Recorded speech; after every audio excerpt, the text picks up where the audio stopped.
Un nuevo siglo, un nuevo horizonte, un nuevo relato que, si se enuncia, se hace historia activa.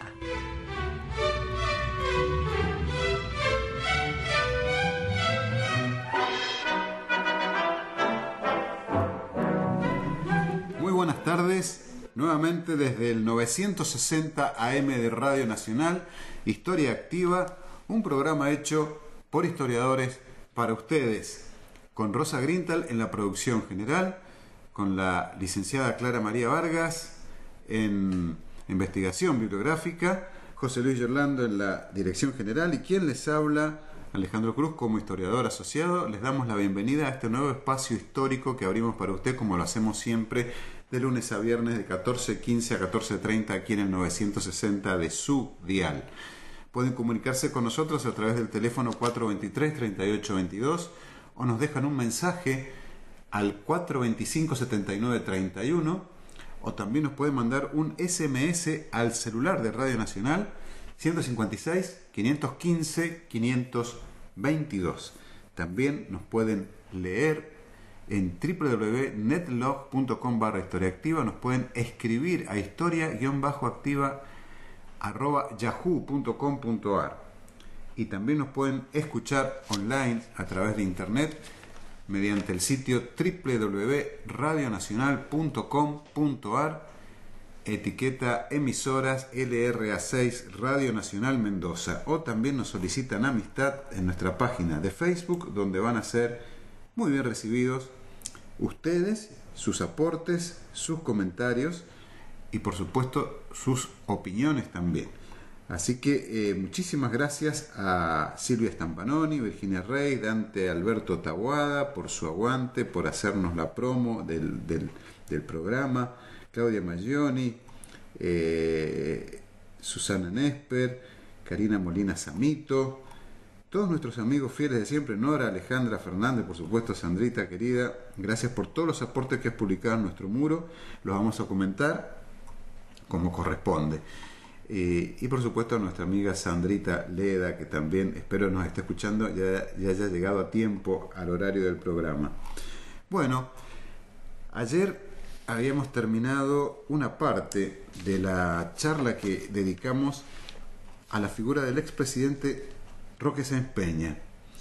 Roque Sáenz Peña, desde el aspecto poco conocido de él como oficial del ejército peruano, por eso lo hemos enganchado saltando varias presidencias históricas, porque tiene que ver con la saga que iniciamos la semana anterior de el poder militar en las decisiones de la política argentina. Y Roque Sáenz Peña justamente se desempeñó como teniente coronel del ejército peruano, luego ascendido a general en la época en que fue elegido presidente de nuestro país. Fue un hombre que antes de llegar a la presidencia de la nación tuvo una destacada actuación política y también otras cuestiones que habíamos adelantado ayer, como por ejemplo que el 14 de marzo de 1882, tal cual era la costumbre para algunos hombres jóvenes de la aristocracia porteña de aquel entonces, ese día, como decimos, fue iniciado en la masonería y entró en la denominada logia docente. Y de su actividad en esta logia se recuerda la fundación del diario Sudamérica junto a Carlos Pellegrini y Gallo, por pedido de su logia, para enfrentar las ideas de otro prohombre de la generación del 80 que fue Dardo Rocha, el fundador de la ciudad de La Plata, actual capital de la provincia de Buenos Aires. Entre 1889 y 1890, junto a quien fuera también presidente, Manuel Quintana, representa a la Argentina en la conferencia de Washington. Allí defiende el principio de inviolabilidad de los estados y se opone ardorosamente al proyecto estadounidense de crear una unión aduanera continental y una moneda única del continente. A la doctrina Monroe, que sostenía la consigna América para los americanos, Roque Sáenz Peña opone la consigna América para la humanidad. El prestigio adquirido en esta actuación en Washington, la crisis política y financiera de la administración de Juárez Selman, lo catapultan al Ministerio de Relaciones Exteriores y Culto el 18 de abril de 1890, posición que ostentó hasta la renuncia del presidente Juárez Celman, estamos hablando, en agosto de ese año 1890. Al asumir la presidencia Carlos Pellegrini, Roque Sáenz Peña es designado presidente del Banco Nacional y llevó a cargo una tarea de saneamiento bancario importante. Pero la crisis era muy fuerte y el Banco Nacional no logró recuperarse jamás y se apagaría finalmente en el año 1893, pese a los esfuerzos de Sáenz Peña. Y ahora, en medio de esta grave crisis política y económica que sacudía al país, la figura de este joven Roque Sáenz Peña se perfila como favorita para la elección presidencial de 1892. En esa época, Sáenz Peña contaba con 41 años de edad. Un hombre joven, por supuesto. Esta candidatura está impulsada por el gobernador de Buenos Aires, don Julio Costa, a partir del 17 de diciembre de 1891. Es el primer intento serio de renovación institucional y política desde la instauración del roquismo y del unicato en 1880 y cuenta con fuertes y variados apoyos políticos.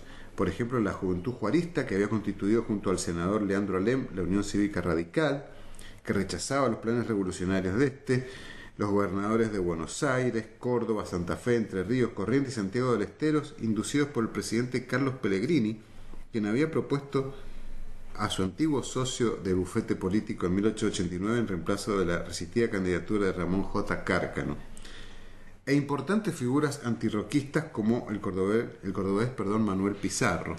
Todos estos conformaron una liga pro apoyo de Sáenz Peña como emergente de una corriente modernista dentro del Partido Autonomista Nacional, una corriente antirroquista que quería legalizar de alguna manera todo este sistema de acomodos, de rotación de funcionarios, vaya novedad, que proponía Roca para continuar desde las sombras ejerciendo el poder. Sin embargo, la candidatura de este joven abogado, que era Sáenz Peña, tiene enemigos importantes. Y vaya que tiene enemigos importantes. Uno de ellos es el mismísimo Julio Argentino Roca y el otro es el mismísimo también Bartolomé Mitre. Son los árbitros, los grandes árbitros de la política argentina de aquel entonces. Sáenz Peña en particular está enfrentado personalmente con Julio Argentino Roca. Y es entonces que entre estos dos personajes, Roca y Mitre, hacen una urdimbre, una estrategia que le va a quitar la candidatura a Sáenz Peña sí o sí. ¿Cuál es? Es un viraje audaz y bastante efectivo el que hacen Roca y Mitre. No tienen mejor idea que ofrecerle la candidatura por parte del ala de su partido que les responde al doctor Luis Sáenz Peña, que es el padre de Roque. El doctor Luis Sáenz Peña, que es un opaco e intrascendente miembro de la Corte Suprema de Justicia y vicegobernador de la provincia de Buenos Aires, se le ofrece la candidatura y la acepta. Por lo tanto, su hijo debe renunciar sí o sí para no enfrentarse con su padre. Y esta decisión de Mitre y Roca fue exitosa y el Mosquito, el diario satírico de la época, una especie de revista humor o satiricón de las que vinieron después, se burlaba de Luis Sáenz Peña, presentándolo como un Guillermo Tell envejecido, senil, renuente a disparar contra la cabeza del hijo la flecha que le alcanzan Roca y Mitre. Esto lo vamos a buscar porque debe estar imperdible. Antes de enfrentarse con su padre, Roque prefiere renunciar a la candidatura y da muerte al modernismo, esto es, al ala progresista del Partido Autonomista Nacional. Y dice: lamento que circunstancias ajenas a mi voluntad, pero no extrañas a mi corazón, me impidan aceptar el alto honor de la candidatura. Y por supuesto las elecciones entre comillas, dan como triunfador a Luis Sáenz Peña, que designa a Roque jefe del Regimiento de Guardias Nacionales. Otro aspecto militar de Roque Sáenz Peña. En junio de 1892 se incorpora a la Cámara de Senadores de la provincia de Buenos Aires, pero al poco tiempo renuncia a ambos cargos para retirarse de la vida pública, esto es, a la senaduría y al regimiento de guardias nacionales. Pero en todo este tiempo va liderando el movimiento antirroquista y va creciendo como figura política. Así que no queda en la inactividad, pasa a atender a su bufete privado de abogado, pero no queda inactivo, por decirlo así. Y entonces, por ejemplo, tiene un reconocimiento internacional que no está exento de críticas por parte de sus enemigos políticos. Y esta proviene del Perú y es en recuerdo de su actuación militar en 1879. El 5 de octubre de 1905 se da la autorización por ley a Roque Sáenz Peña para aceptar el cargo de general del ejército del Perú. Vamos a recordar, en 1879 se había alistado para combatir con el Perú por sus convicciones, supuestamente durante la cruenta guerra que libraba con Chile. Fue incorporado con el grado de teniente coronel y asistió a la batalla de Tarapacá, donde comandó el batallón Iquique, trasladándose después a Arica. El 5 de julio de 1880 los chilenos bombardearon desde mar y tierra esa plaza e iniciaron el asalto el día 7. El combate concluyó en la batalla de El Morro, ¿sí? Y su resultado fue favorable a Chile. El teniente coronel Sáenz Peña combatió con valor en esa acción, viendo caer a su lado a otros jefes peruanos como los coroneles Francisco Bolognesi y Juan Guillermo More Ruiz. El 25 de octubre de 1885 el gobierno del Perú lo ascendió a coronel y años más tarde, el 26 de agosto de 1905, a propuesta del presidente peruano José Pardo Barreda, el Parlamento peruano le otorgó el cargo de general de brigada. Yo he visto fotografías de Roque Sáenz Peña con ese uniforme que lo lucía con mucho orgullo y con mucho honor, el uniforme de general del ejército del Perú.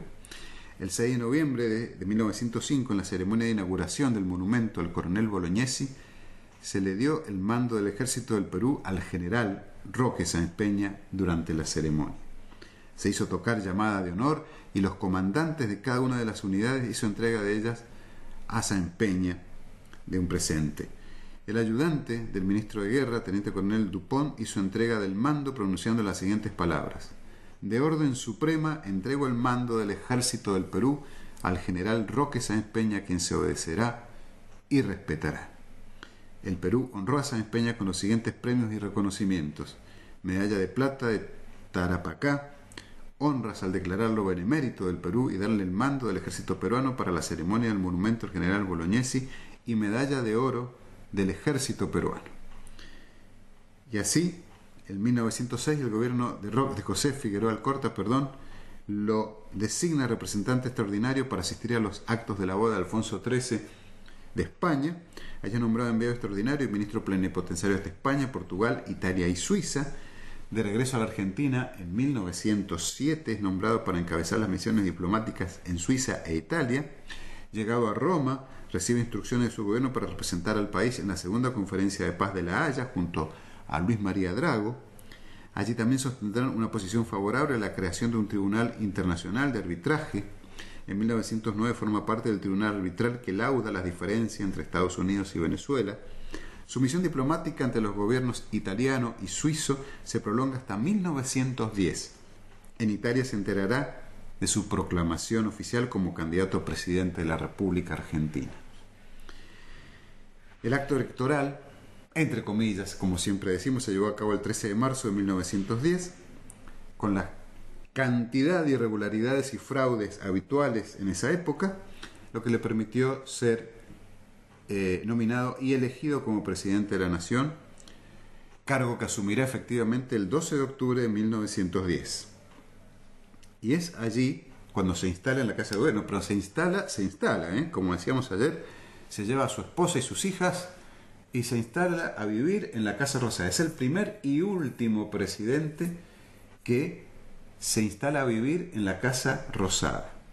El resto de los presidentes vivió o en su casa, en el siglo XIX, y en el siglo XX comenzaron a ocupar la residencia de la calle Austria como residencia presidencial, luego derribada por la Revolución Libertadora, y finalmente lo hará en Olivos, como lo hacen en la actualidad. Pero en aquel entonces don Roque se instaló con familia y todo, mascota y todo, en la casa de gobierno donde vivió con su esposa Rosa González de Sáenz Peña. Hay algunas caricaturas de la época donde lo muestran ofreciendo bailes y fiestas en el Salón Blanco de la Casa de Gobierno.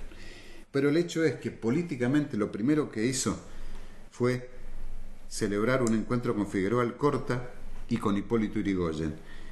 En esa última entrevista, el rey radical se comprometió a abandonar la vía revolucionaria para evitarle disgustos a Roque Sáenz Peña, y Sáenz Peña a promulgar una ley electoral que modernizara los comicios e impidiera el fraude electoral. De esa manera, Sáenz Peña dio el primer paso para la sanción de la ley que lleva su nombre en el año 1912. Lamentablemente, fue poco el tiempo que le quedó de vida a Sáenz Peña para haber hecho realidad ese sueño que cristalizó junto a Hipólito Yrigoyen. Este hombre de mundo, de mentalidad abierta, romántico, no tuvo empacho enfrentarse a sus propios correligionarios para que a través de su ministro del Interior, el doctor Indalecio Prieto, se hiciera realidad el hecho de la ley electoral que tanto ansiaba Yrigoyen y el resto de los argentinos que querían que por fin se llevara a cabo actos comiciales limpios, actos comiciales en los cuales se pudiera llevar a cabo o se pudiera interpretar la voluntad popular. Sáenz Peña enfermó gravemente, ya estaba enfermo en octubre de 1910, pero el estrés, por decirlo así, el estrés que le provocó toda esta situación agravó su mal.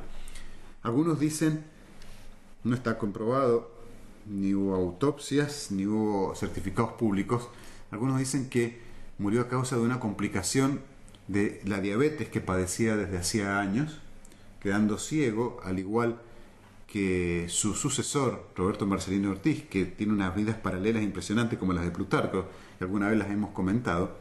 Y otros dicen que falleció de una enfermedad neurológica producto de complicaciones y efectos secundarios de la sífilis que contrajo siendo oficial del ejército peruano en la guerra contra Chile en 1879-1880. No lo sabemos exactamente, lo cierto es que muere joven a los 63 años en el año 1914 en ejercicio de la primera magistratura de la República Argentina. Bueno, se nos terminó el tiempo, muchas gracias por acompañarnos, gracias a todos los amigos de Facebook que nos han acompañado y que han comentado, a los que nos escuchan a través del aparato de radio, a María del Carmen Yurisic por la operación técnica, y será hasta mañana con otro tema para compartir con ustedes. Chao.